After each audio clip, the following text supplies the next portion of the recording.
नमस्कार मेरे प्यारे भाइयों और बहनों, आप सभी का दुखी इंसान 2.0 पर स्वागत है। दोस्तों, आज के इस आर्टिकल जरिए में आपके साथ भगवत गीता के ये 21 सूत्र हिंदी में शेयर करने वाला हूँ, जो आपके जीवन को पूरी तरह से बदल देंगे। दोस्तों, यह आर्टिकल आप सभी के लिए बहुत ही स्पेशल और जीवन को बदल देने वाला साबित होने वाला है। इसीलिए इस भगवत गीता उपदेश इन हिंदी आर्टिकल को अंत तक ध्यान से जरूर सुनिए।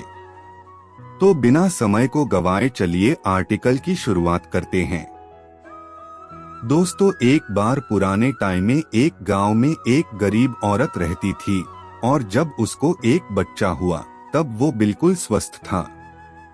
लेकिन एक बार किसी इंसिडेंट के वजह से उस बच्चे के हाथ की एक उंगली कट गई। उस बच्चे की माँ बहुत दुखी हो गई और वो सोचने लगी कि मेरे बच्चे के साथ ही ऐसा होना था। और वो औरत हमेशा भगवान को इस बात के लिए कोसती रहती थी कि पता नहीं भगवान को मेरे से क्या दुश्मनी थी कि मेरे ही बच्चे की उंगली काट ली। समय बीतता गया और उस गांव में एक दिन साधु के वेश में एक मायावी राक्षस आया। वो राक्षस अपनी शक्तियां बढ़ाने के लिए बहुत सारे बच्चों की बलि चढ़ाना चाहता था। उसने उस गरीब औरत के बच्चे को भी किडनैप कर लिया। लेकिन जैसे ही वो राक्षस उस बच्चे की बलि चढ़ाने लगा तो उसको अपनी गुरु के द्वारा बताई गई शर्त याद आ गई कि जिस भी बच्चे की तुम बलि चढ़ाओगे ना, उसके सभी अंग सही सलामत होने चाहिए। और उसके बाद उस राक्षस को मजबूरी में उस कटी हुई उंगली वाले बच्चे को जिंदा छोड़ना पड़ा। उस दिन इस बच्चे के माँ को यह रियलाइज हुआ कि इस दुनिया जो कुछ भी होता है ना, चाहे वो अच्छा हो रहा है या बुरा हो रहा है, वो कभी भी बिना किसी कारण के नहीं होता है। दोस्तों, ऐसा हो ही नहीं सकता है कि इंसान का शरीर एक सेकंड के लिए भी बिना कर्म किए रह सके। ऐसा हो ही नहीं सकता कि इस सृष्टि का एक कण एक सेकंड के लिए भी बिना किसी कर्म को किए रह सके। कर्म करना हमारे जीवन का अभिन्न हिस्सा है। दोस्तों, अगर हम सोते भी हैं ना, लेकिन हमारा दिमाग नहीं सोता है। हम सपने देखते हैं, सांस लेते हैं, हमारे शरीर के हर अंग में करोड़ों सूक्ष्म कण अपना काम करने में लगे रहते हैं। हम कर्म किए बिना कभी भी नहीं बच सकते हैं। और ऊपर से भगवान यह भी बोलते हैं कि हमें किसी भी कर्म में बंध कर नहीं रहना चाहिए। दोस्तों, आप कंफ्यूज हो गए ना? देखिए, हम ना किसी भी पल कोई भी काम किए बिना रह सकते हैं और ना ही हमें कर्म में बंध करके रहना चाहिए। कहने का मतलब यह है कि हम जो भी करते हैं वो यह मान करके करे कि करने वाला मैं नहीं हूँ, बल्कि करने वाला तो ऊपर वाला है। मैं तो सिर्फ कारण मात्र हूँ उस काम को करने के लिए। इस काम को मैं नहीं कर रहा हूँ, बल्कि ये काम मेरे द्वारा कराया जा रहा है। और जब हमारी सोच इस लेवल की होगी तो हमें कभी भी कोई भी दुख नहीं मिलेगा, हमें कभी भी पश्चाताप नहीं होगा और ना ही हमें कभी भी घमंड होगा। दोस्तों, दूसरों के गुलाम रहकर खुश रहने के बजाय आजाद होकर खुद के दुखों का सामना किया जाना चाहिए। भले ही आपके जिंदगी में कितने ही कष्ट क्यों न हो, लेकिन अगर आप आजाद होना तो आप ही वास्तविक मनुष्य हो। श्री भगवत गीता में गुलामी को मौत से भी बुरा बताया गया है।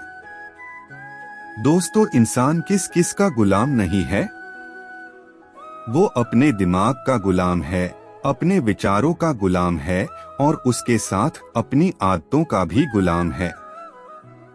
कहीं काम कर रहे हो ना, तो किसी के गुलाम होकर काम कर रहे हैं। दोस्तों, दूसरों का साथ लेना और दूसरों का गुलाम बनना, इसके बीच में एक हल्की सी लाइन, और इस लाइन के उधर आप चले गए ना तो समझ लेना कि आप किसी के गुलाम बन गए हैं। दोस्तों, वो लाइन है अपना खुद सेल्फ रिस्पेक्ट। जब तक कोई भी इंसान अपना सेल्फ रिस्पेक्ट के साथ कोई भी काम करता है, तब तक वो आजाद है। लेकिन जब वो दूसरों के सामने इतना गिर जाता है कि उस इंसान की सेल्फ रिस्पेक्ट खत्म होने लगती है, तो उस इंसान की जिंदगी समस्याओं से घिर जाती है और वो गुलाम बन जाता है। इसीलिए दूसरों का गुलाम रहकर खुश होने से अच्छा है कि आजाद होकर खुद की समस्याओं का सामना किया जाए। दोस्तों, बिना किसी मकसद के तो हम लाइफ नहीं जी सकते हैं, और मकसद को पूरा करने के लिए हमारे मन में डिजायर का होना बहुत ही जरूरी है।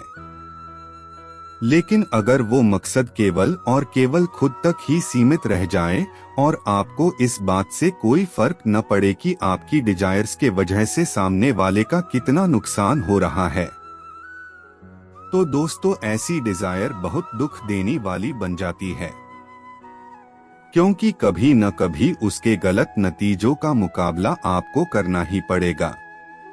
इसीलिए अपने मन में ऐसी डिजायर्स ही रखनी है जिससे दूसरों का नुकसान नहीं हो। गुस्सा, दोस्तों गुस्सा हमारे कमजोर होने का सबसे बड़ा सबूत है। जो इंसान बहुत ज्यादा गुस्सा करता है ना, वो इंसान बहुत ज्यादा कमजोर होता है। ठीक है, किसी के अच्छे के लिए गुस्सा होने की प्रैक्टिस कर ली तो यह समझ में आ जाता है। लेकिन दोस्तों ये क्या बात हुई, बीपी हाई हो गई, आंखें लाल हो गई और पूरा आउट ऑफ कंट्रोल ही हो गया। लालच, दोस्तों आपने सोने की मुर्गी के बारे में तो जरूर कहानी सुनी होगी। जो मुर्गी एक दिन में एक सोने का अंडा दे देती थी, लेकिन एक दिन उस मुर्गी के मालिक ने लालच में आकर ऐसा सोचा कि भैया ये मुर्गी हर रोज एक सोने का अंडा दे ही रही है, तो इसके पेट में न जाने कितने अंडे होंगे, और मैं हर रोज सिर्फ एक अंडा नहीं ले सकता। मैं आज ही इस मुर्गी का पेट काटकर सभी अंडों को बाहर निकाल लूंगा। और इस लालच के वजह आखिर क्या हो गया, सोने की अंडे देने वाली वो मुर्गी मर गई और अगले दिन से उस मुर्गी के मालिक को कुछ भी नहीं मिला। जितना उसको मिल रहा था ना, उसके लालच के वजह से वो भी उसके हाथ से छीन ले लिया गया।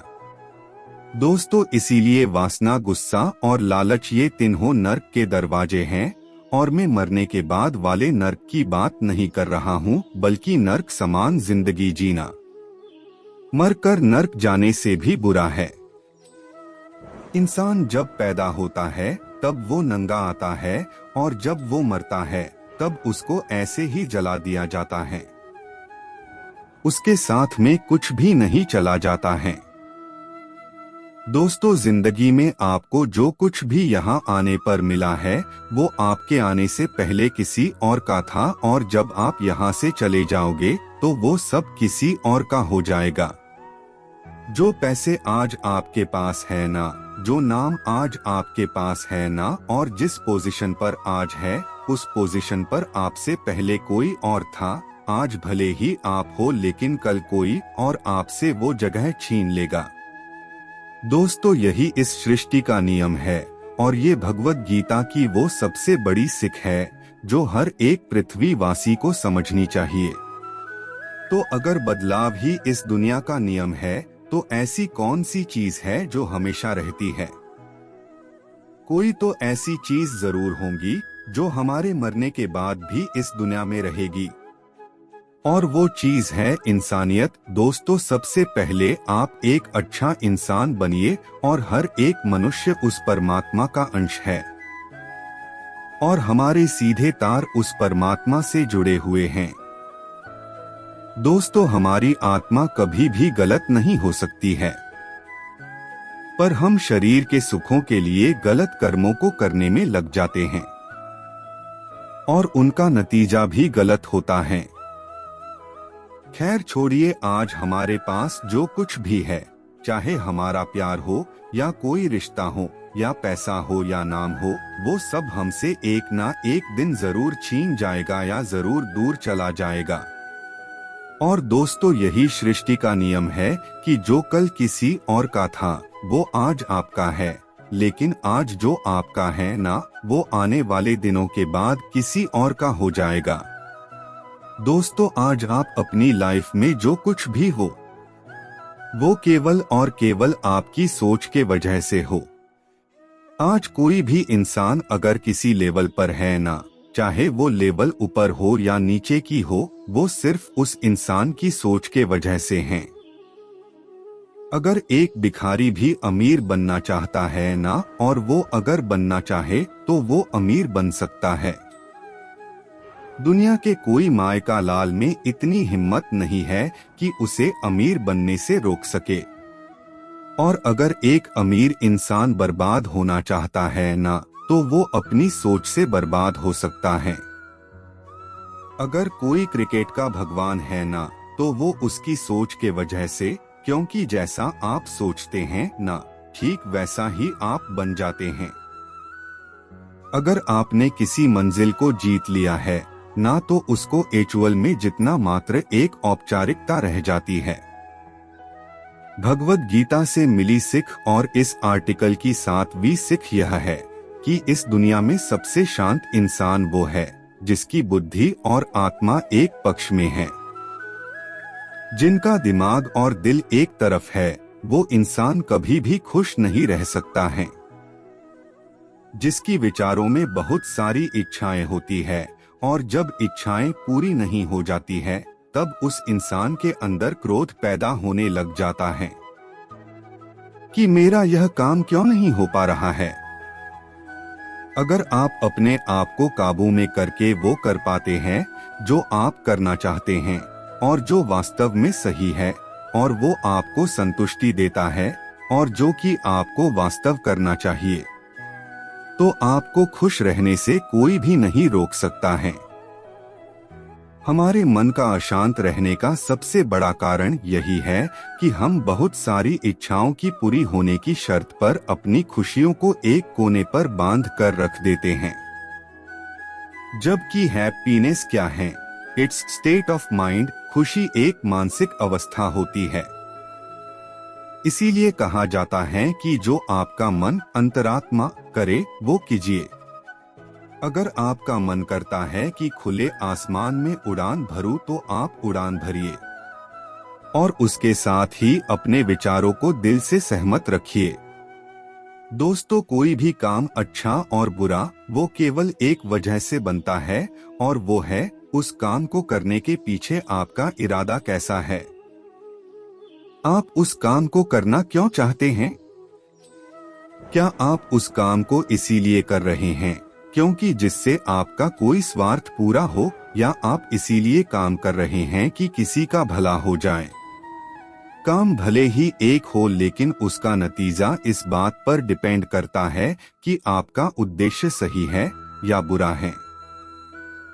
महाभारत की युद्ध में पांडव भी युद्ध कर रहे थे और कौरव भी कर रहे थे, लेकिन दोनों के उद्देश्य बिल्कुल विपरीत थे। पांडव अपने धर्म के लिए युद्ध कर रहे थे और कौरव अधर्म के लिए युद्ध कर रहे थे। दोनों एक ही मैदान में थे और दोनों ही अपनी पूरी ताकत के साथ एक दूसरे से लड़ रहे थे, लेकिन दोनों का काम एक होने के बाद भी और मेहनत भी एक होने के बाद भी कौरव हार गए और पांडव जीत गए। इसके पीछे का कारण एक ही था, और वो है उनका काम को करने के पीछे का इरादा अलग अलग था। एक का इरादा सही था और एक का इरादा गलत था। दोस्तों, सच्चाई और अच्छाई को ना कभी हराया जा सकता है और ना कभी छुपाया जा सकता है। इसीलिए सच कहने और अच्छे कामों को करने से कभी मत डरिए। इस विषय में भगवान बुद्ध भी कहते हैं कि सच्चाई और सूरज को ज्यादा देर तक छिपाया नहीं जा सकता है। एक वक्त आने पर इनको दुनिया के सामने आना ही पड़ता है। आप उनको सामने आने से नहीं रोक सकते हैं। इसीलिए अगर आज आप कोई ऐसा काम कर रहे हो जो गलत है और जिसमें झूठ है, तो आपको उस काम को तत्काल ही छोड़ देना चाहिए, क्योंकि किसी न किसी दिन आपकी सच्चाई इस दुनिया के सामने जरूर आएगी। हम सब अपनी लाइफ में बहुत सारे झूठ हर रोज बोलते हैं। किसी के आरोप से बचने के लिए या फिर अपना फायदा देखने लिए हम झूठ बोलना पड़ता है। भगवद गीता में यह भी कह गया है कि अगर आप कोई ऐसा सच बोलते हैं जिससे किसी मासूम के साथ अन्याय होता हो तो वह बोला गया सच अच्छा नहीं होता है। और अगर आप ऐसा असत्य बोलते हो जिससे किसी का भला होता है पर किसी का नुकसान भी नहीं होता है तो बोला गया असत्य भी बुरा नहीं होता है। इसमें महत्वपूर्ण बात यह है कि किसी के साथ अन्याय नहीं होना चाहिए। दोस्तों, इस सत्य असत्य और असत्य सत्य को समझना बहुत ही बारीकी का काम है। इसीलिए अपने विवेक से 2 बार सोच के उसके बाद ही निर्णय ले कि आपको क्या बोलना चाहिए और क्या नहीं। दोस्तों, अगर आप अपनी लाइफ में कुछ भी पाना चाहते हैं तो आपको उसके लिए संघर्ष करना ही पड़ेगा। और अगर आप संघर्ष नहीं करना चाहते हैं तो आपको इस बात का दुख नहीं होना चाहिए कि आपको वो सब हासिल नहीं हुआ जो आप हासिल करना चाहते थे। अगर आपको आपके कर्मों का अच्छा नतीजा चाहिए या आपको आपकी लाइफ में कुछ बड़ा हासिल करना चाहते हैं तो फिर आप ये मत देखिए कि मेहनत करने का सही समय कौन सा है, या आप ये मत देखिए कि आपको भूख लग रही है या प्यास लग रही है, गर्मी लग रही है या सर्दी लग रही है। अगर आप अपनी लाइफ में कुछ पाना चाहते हैं तो आपको संघर्ष करना ही पड़ेगा।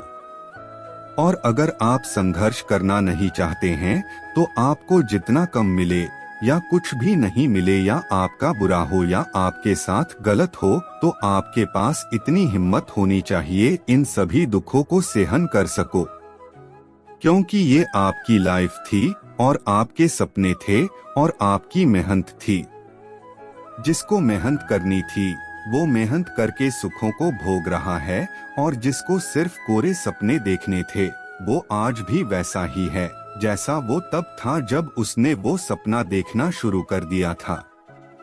आपको अपने सपनों के लिए संघर्ष हर हाल में करना ही पड़ेगा। आपको काम करने की तो छूट है, लेकिन अपने आप के उस काम में होने वाली जीत और हार में खुद को बांध करके नहीं रखना चाहिए। ये एकमात्र ऐसी चीज है जो अगर इंसान समझ ले तो उसके 100% दुख समाप्त हो सकते हैं और वो बिना डिस्टर्ब हुए मेहनत कर सकता है। ऐसी कोई मंजिल नहीं रह जाएगी इस दुनिया में जिसको वो हासिल न कर सके। सबसे शानदार बात ये होगी कि बहुत कुछ अचीव करने के बाद भी आपको कभी घमंड नहीं होगा। आपका कभी भी किसी काम को करने का उद्देश्य यह नहीं होना चाहिए कि अगर इस काम को मैं अगर कर लूंगा तो मुझे ये फल प्राप्त हो जाएगा। अक्सर होता यह कि हम मेहनत तो बहुत कर लेते हैं लेकिन उस मेहनत से ज्यादा हमारे मन में डिजायर्स होती है। हम हर वक्त ये सोचते रहते हैं कि यार मैं इतनी मेहनत तो कर रहा हूँ तो मुझे सफलता क्यों नहीं मिलेंगी। मेरी को सफलता तो मिलनी ही चाहिए क्योंकि मैं सफलता को डिजर्व करता हूँ। और हमारे एक्सपेक्टेशन इतनी हाई हो जाती है जितनी हमारी मेहनत होनी चाहिए।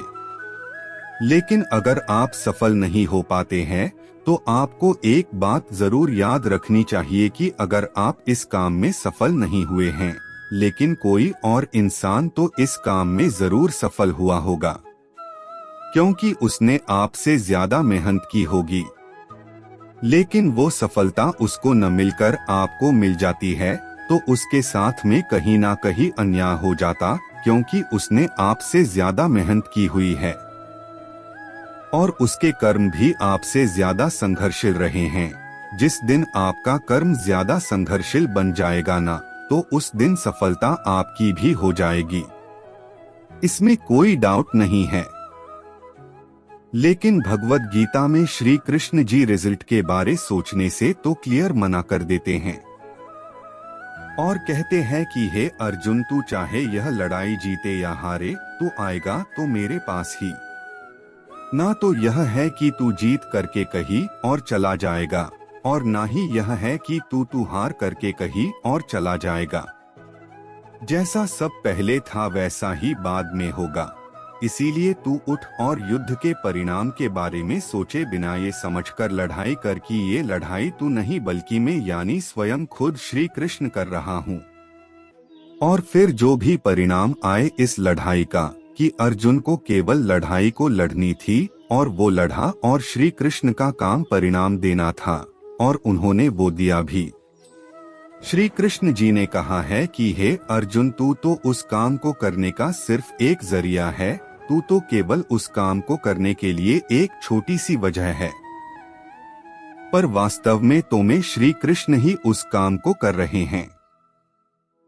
इसका मतलब यह है कि आपको सिर्फ अपने मेहनत पर ही ध्यान देना है। कोई आपको लूजर कहे या आपको एक फेलियर कहे, आपका काम है सिर्फ काम करना, न कि रिजल्ट के बारे में सोचते रहना। दोस्तों, इस दुनिया में हम सब अपने आप को पहले से बेहतर बनाने के लिए और कुछ बेहतर सीखने के लिए आए हुए हैं, और जो ऐसा नहीं कर रहा है ना, वो हर दिन मर रहा है। इंसान का नाश दो तरह से होता है, एक तो जब उसका शरीर बूढ़ा हो जाए और रंगों में खून दौड़ना बंद हो जाए और दिल काम करना बंद हो जाए तो उस इंसान की मौत हो जाती है, जिसको हम सब जानते हैं। लेकिन दूसरी मौत इंसान की तब हो जाती है जब वो अपने मन से हार जाता है और अपने मन में यह बिठा लेता है कि इस काम को मैं नहीं कर सकता। जब इंसान अपने आप को समस्याओं के सामने ऐसा सोचने लग जाता है कि ये समस्या, जब इंसान की हिम्मत मर जाती है तब वो इंसान जिंदा लाश की तरह हो जाता है। इसीलिए भगवद गीता में कहा है कि हमारी आत्मा हर जन्म में अपने आप को पहले से बेहतर बनाते हुए अपनी यात्रा पे आगे बढ़ती रहती है, और जब उसका एक लेवल आ जाता है तब वो परमात्मा से वापस मिल जाती है। फिर इसके बाद फिर से शरीर को धारण नहीं करती है, अगर हमारी जो उत्पत्ति है ना वो अगर उस परम पिता से हुई है ना, जिसको हम भगवान कहते हैं या जो कुछ भी कहते हैं। धर्म आपके एक जैसे हो सकते हैं, लेकिन ये सोचिए कि आपको बनाने वाला वो है और वो इतना मजबूत है तो आप कमजोर कैसे हो सकते हैं। इसीलिए हमें अपने मन से कभी भी हार नहीं माननी चाहिए। इस दुनिया में सबसे हिम्मत वाले और सबसे ज्यादा ताकत वाले वो इंसान होते हैं जो माफ करना जानते हैं। एक बार जरा सोच करके देखिए कि भगवान को कौन सी चीज भगवान बनाती है। श्री भगवद गीता में भगवान श्री कृष्ण जी कहते हैं कि चाहे वो कितना भी पापी इंसान क्यों न हो, लेकिन अगर वो अपने बुरे कर्मों को करना छोड़कर अच्छे कर्म करना शुरू कर दे तो उसको वो अपना लेते हैं। यानी कि दोस्तों, भगवान इस पूरी सृष्टि के मालिक होकर भी इतने नेक दिल है और उनके दिल में सबके लिए जगह है और उनके लिए सब सामान है। माफ करना महान व्यक्तित्व की निशानी है और माफ वही कर सकता है जो सामने वाले के किसी न किसी नजीरे से बड़ा हो, चाहे वो ऊपर में बड़ा हो या चाहे वो अच्छे काम करके बड़ा हुआ हो या चाहे ज्यादा पैसे कमा कर के बाद बड़ा हुआ हो। किसी की गलती होने पर उस पर नाराज होना या उस पर गुस्सा होना बहुत आसान काम है और ये काम कोई भी इंसान कर सकता है। लेकिन हिम्मत वाले इंसान गलती करने वाले इंसान को माफ करके उसको और एक मौका दे सकते हैं। इस दुनिया में जब कोई इंसान कुछ महान कार्य करता है ना, तो बाकी की दुनिया भी ठीक वैसे ही करती है। मैं आपको एक उदाहरण देकर समझाता हूँ। जब कोई फिल्मी हीरो नई हेयर स्टाइल के साथ आता है तो वह ट्रेंडिंग में आ जाती है, हर कोई उसकी कॉपी करता है। ताजुब की बात ये बात श्री कृष्ण ने महाभारत में कही थी, जो कितने हजारों साल पुरानी बात है। हे अर्जुन, अगर तू ये लड़ाई नहीं करेगा तो हर कोई तुझे और तेरे वंश को गालियां देगा कि अर्जुन कितना कायर था, लेकिन अगर तू अपना युद्ध करके जीत जाएगा ना, तो इससे आगे आने वाली जो दुनिया होगी ना, तो उसमें तू एक एग्जाम्पल सेट होगा। और एग्जाम्पल ये होगा कि धर्म की अधर्म पर जीत हो ही जाती है। और अर्जुन, जो तू करेगा उसकी बहुत बढ़ाई होगी और तेरी आने वाली पीढ़ियां भी ना तेरी तरह ही कर्म करेंगी। भगवान श्री कृष्ण के वाक्य में एक और गहरा अर्थ छुपा हुआ है, और वो है कि अगर आप अपनी लाइफ में किसी ऐसे लेवल पर हो जिस लेवल पर जाना किसी सामान्य इंसान के लिए आसान बात नहीं होती है, तो आपको अपनी हाई पोजीशन से इस दुनिया में ऐसे उदाहरण सेट करने चाहिए जिनसे सब लोगों को भलाई हो और सबको एक सही रास्ता दिखे। दोस्तों, आपकी लाइफ तब बदलती है जब आप अपने सोचने का तरीका बदल देते हैं, जब आप अलग तरीके से सोचते हैं और इन सब चीजों को देखते हैं जो आज आपके पास में है। केवल आपका खुद को देखने और अलग सोचने का तरीका ही सबसे अलग बना सकता है। हम सब अपनी लाइफ में बहुत कुछ करना चाहते हैं और हम सब सपने देखते हैं कि मेरे पास करोड़ों रुपए हो और मेरे पास एक शानदार कार होनी चाहिए, मेरे पास बहुत ज्यादा प्रॉफिट वाले बिजनेस होने चाहिए। ऐसा सोचना कोई बुरा नहीं है, बल्कि अच्छी बात है। सोचना अच्छी बात है और हर किसी को सोचने का जन्मसिद्ध अधिकार है। अगर आप एक अच्छी कल्पना कर सकते हैं तो यह बहुत बड़ा सबूत है इस बात का कि आप अभी भी जिंदा हैं और अपनी जिंदगी को अच्छे से जी रहे हैं। आपको अपने बड़े बड़े सपनों के साथ ही अपना सोचने का तरीका भी बदलना होगा। अगर आपको वो सब हासिल करना है जिनको आज तक आप हासिल नहीं कर पाए हैं, तो आपको ऐसा कुछ करना पड़ेगा जो आज तक आप नहीं कर पाए हैं। आप वही सोचते और करते रहेंगे जो आप आज तक करते आए हुए हैं, तो आपको इस बार भी वही मिलेगा जैसा आपको आज तक मिलता आया है। शब्दों में मत फंसना, भावनाएं समझ लेना। कुछ अलग पाने के लिए कुछ अलग करना पड़ता है। अपने सोचने का अलग नजरिया आपको अपनी परिस्थितियों को देखने का अलग नजरिया और अपने काम करने का एक अलग यूनिक तरीका ही आपको एक यूनिक और महान इंसान बना सकता है।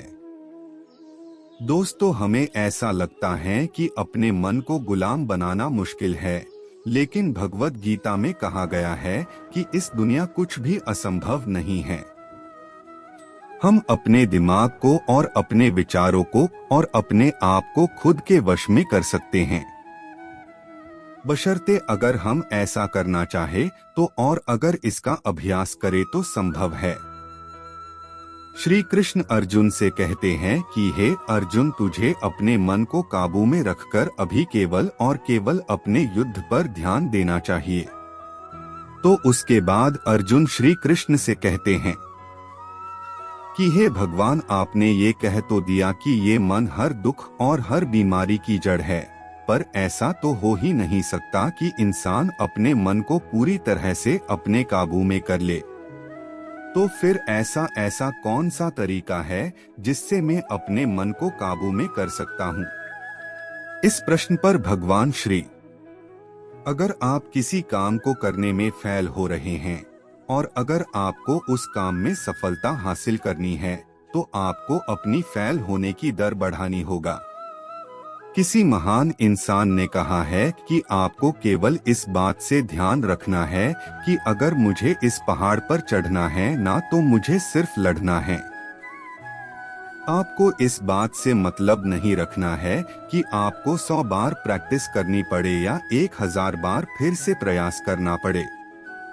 आपको चढ़ना है मतलब चढ़ना है, और जब आप प्रैक्टिस करेंगे तो ये मन के विचारों वाला पहाड़ है ना, उसको भी आप घुटनों तले ला देंगे। भगवान श्री कृष्ण जी कहते हैं कि अभ्यास से सब कुछ संभव है, चाहे वो कोई काम हो या मन को काबू में करना। इस दुनिया में हर वो चीज जिसकी शुरुआत होती है, उसका अंत कभी ना कभी जरूर होता है। और जब किसी भी चीज का अंत होता है, ठीक वहीं पर एक नई शुरुआत भी होती है। ये चक्र कई अनंत सदियों तक ऐसे ही चलता आया है और ऐसे ही चलता रहेगा। जब तक ये कायनात रहेंगी तब तक ये चक्र ऐसे ही चलता रहेगा। चक्र होती ही है ऐसी चीज जो कभी खत्म नहीं होती है। आज आप खुश हो, कल आप थोड़े ठीक रहोगे, उसके बाद थोड़ा दुख मिलना शुरू हो जाएगा और इसके 3 दिन बाद आप पूरी तरह से दुखी हो जाओगे। फिर उसके बाद फिर आपके पास उम्मीद की किरण आएगी और आपको बेहतर महसूस होना शुरू हो जाएगा। आपको ये लगने लगेगा कि आपका अच्छा वक्त आने लगा है और आपको सुख मिल रहा है। एक समय आने पर आपका वो प्लेजर भी पिक पर होगा, लेकिन दोस्त वहाँ पर भी आप कुछ पल के लिए ही रुकेंगे। पहाड़ की चोटी पर जाने के बाद वहाँ से केवल नीचे आने का ही रास्ता बचता है और आपके सुख कम होने लगते हैं। फिर आप नीचे आएंगे और फिर आप ऊपर चढ़ेंगे। हर वो चीज जिसकी शुरुआत होती है उसका अंत होना निश्चित है, चाहे वो हमारा शरीर ही क्यों न हो। और हर वो चीज जिसका अंत होता है उसकी कभी न कभी शुरुआत जरूर होती है, चाहे उसको उम्मीद ही क्यों न कहते हो। इसीलिए सुख और दुख की फीलिंग्स के चक्कर में मत फंसना और हमेशा शांत रहने की कोशिश कीजिए। चाहे कितना ही सुख हो और चाहे कितना ही दुख क्यों न हो।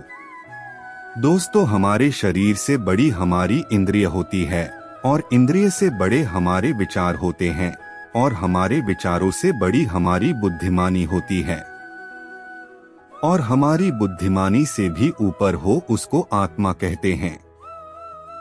दोस्तों, यह सिख आपको आध्यात्मिक लगती होगी, लेकिन मैं आपको इस तरीके से समझाने की कोशिश करूंगा कि आपको यह समझ में आए और आपके आज की लाइफ पर आप इसे अप्लाई कर सको।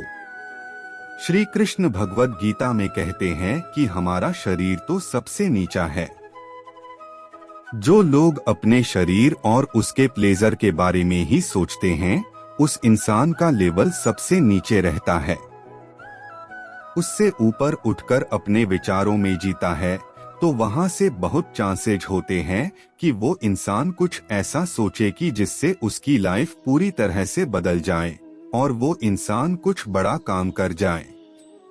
जो इंसान अपने विचारों से भी ऊपर उठकर इंटेलिजेंस लेवल पर आ जाता है तो वह अपने इंटेलिजेंस से अपने विचार और अपनी डिजायर्स और अपनी बॉडी को कंट्रोल में कर सकता है। जो इंसान स्पिरिचुअल लेवल पर आ जाता है ना, जैसा कि भगवद गीता में श्री कृष्ण जी कहते हैं कि कर्म तो कर लीजिए, लेकिन ये सोच कर मत करें कि ये कर्म मैं कर रहा हूँ, बल्कि सोच कर कर्म कीजिए कि भगवान मेरे द्वारा कर्म करवा रहा है। जब इस तरह से सोचने लग जाओगे तो आप इंटेलिजेंस लेवल से भी ऊपर चले जाओगे। दोस्तों, खुश रहना या दुखी रहना ये आपकी एक मानसिक अवस्था है और इसका बाहरी दुनिया से कोई लेना देना नहीं है। खुशी और दुख जैसे मान लो कि ये 2 कुएं हैं। यहाँ पर आपकी मर्जी है कि आप कौन से कुएं में रहना चाहते हैं। अगर आप खुशी वाले कुएं में हैं ना, तो कोई आपको कितना ही दुखी करने की कोशिश करे, पर ये आप पर निर्भर है कि आप खुशी कुएं से बाहर निकलना चाहते हैं या नहीं। दोस्तों, अगर आप दुख वाले कुएं में नीचे गर्दन करके ये मानकर बैठे हुए हैं कि आपको तो दुखी ही रहना है, तो आपको इस दुनिया का सबसे बड़ा मोटिवेटर भी आपको हैप्पीनेस नहीं दे सकता है। खुश रहना और दुखी रहना ये दोनों आपकी चॉइस है। आप जैसा रहना चाहते हैं वो आपकी मर्जी है। इस दुनिया में हमारा सबसे बड़ा शत्रु हमारा मन है और सबसे अच्छा मित्र भी हमारा मन ही है। अगर हमारा सबसे बड़ा शत्रु हमारा मन है और अगर आप अपने मन को वश में करते हैं तो यह आपके लिए एक मित्र समान कार्य करेगा। और अगर आप अपने मन पर नियंत्रण नहीं रख पाते हैं तो आपका मन आपका सबसे बड़ा शत्रु बन सकता है। एक बार जरा सोचिए कि हर इंसान मेहनत क्यों नहीं कर पाता और हर इंसान सफलता और खुशी को क्यों नहीं हासिल कर पाता है। क्या आप इस बारे में जानना चाहते हैं? क्योंकि दोस्तों, हर कोई अपने मन को काबू में नहीं कर पाता है। ये मन हमारा सबसे बड़ा शत्रु है। अगर ये हमारे नियंत्रण से बाहर चला जाए तो, और ये एक ऐसी चिड़िया है जिसको पकड़ने में अच्छों के पसीने निकल जाते हैं। अगर हम चाहे तो अपने मन को सबसे बड़े और अच्छे मित्र में बदल सकते हैं। हम अपने मन को काबू में करके उन सब कामों को बेहतर ढंग से कर सकते हैं जिनको हमें करने में मजा नहीं आता है, लेकिन जिनको करना हमारे लिए बहुत जरूरी होता है।